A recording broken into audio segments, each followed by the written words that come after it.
Good morning. It is Wednesday. I love that Geico commercial. It says, "What day is it? It's hump day."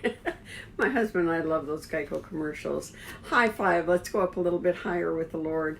And we're in Song of Solomon's this week. And I just want to take the first verse.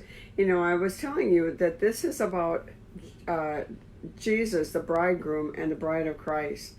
And that is the way I see it. That's the way many of the scholars, writers have seen it. Great teachers of this. And I want to read to you the first verse. And if you don't understand Jewish idioms, you're not going to understand the Song of Solomon. The Song of Solomon is the holy of holies of the whole Bible. And so let me read to you the first verse. Let him kiss me with the kisses of his mouth, for your love is better than wine. Now that's where people get off right away. They just like, oh, I'm kissing Jesus. No, that is not it.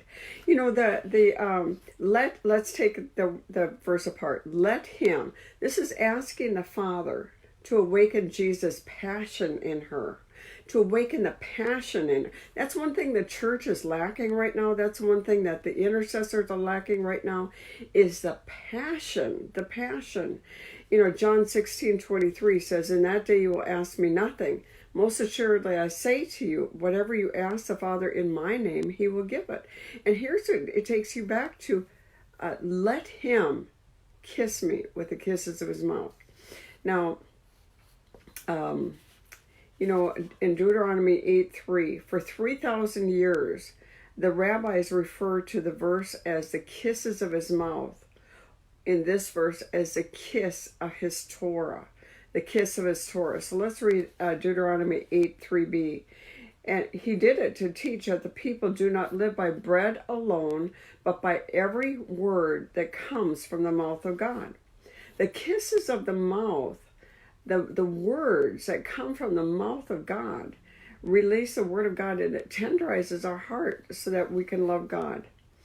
The word kiss here in Hebrew is nashak, and it means to put together, to kiss, to touch gently, yes. But it means to handle, to be equipped, to be equipped with something. So here, like here we have Psalms 85:11, where it says, righteousness and peace have kissed each other. They've come together. They're mutually connected. Kissing really is a sign of submission. And here we get back to the passion for the Word of God. Remember, the rabbis said that this is like kissing the Torah. And this is what they do on Shemini Atzeret, the 8th day of the Feast of Tabernacles, where they dance with the Torah, and they actually will kiss the Torah. The men will dance with the Torah, and they'll bring the Torah scrolls around, and they'll kiss the Torah. That is arousing the passion for the Word of God. It is nothing sensual or sexy. Some people get so weird on Song of Solomon. They just think like, it's like, all this kind of stuff, and I'm kissing you, Jesus. That is so wrong.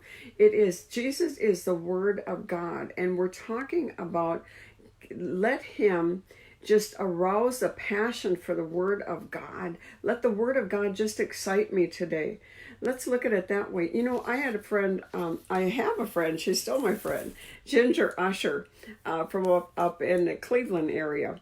And when her kids were little, she's a grandmother now, and she's actually a great-grandmother. And when her kids were babies and she put them down for the nap, she would pick up her Bible and say, Jesus, teach me, what do you want to teach me from the Word? And every single day, he took her into the Song of Solomon. Remember, you have to be invited into the Song of Songs, and it's like the Holy of Holies of the Bible. And when you get into that, there is an intimacy with the Word of God that absolutely sets you on fire. And she has written a book about it, and by the time the kids would wake up, she would be in tears. But she spent like a month just with taking apart that word of let him kiss me with let him kiss me. Let the word of God just ignite the passion within me. That's what this word is talking about. Because this first chapter of the Song of Songs, this servant girl is weary. She is exhausted. And we're going to get into that verse in the next tomorrow. So God bless you. Have a blessed day.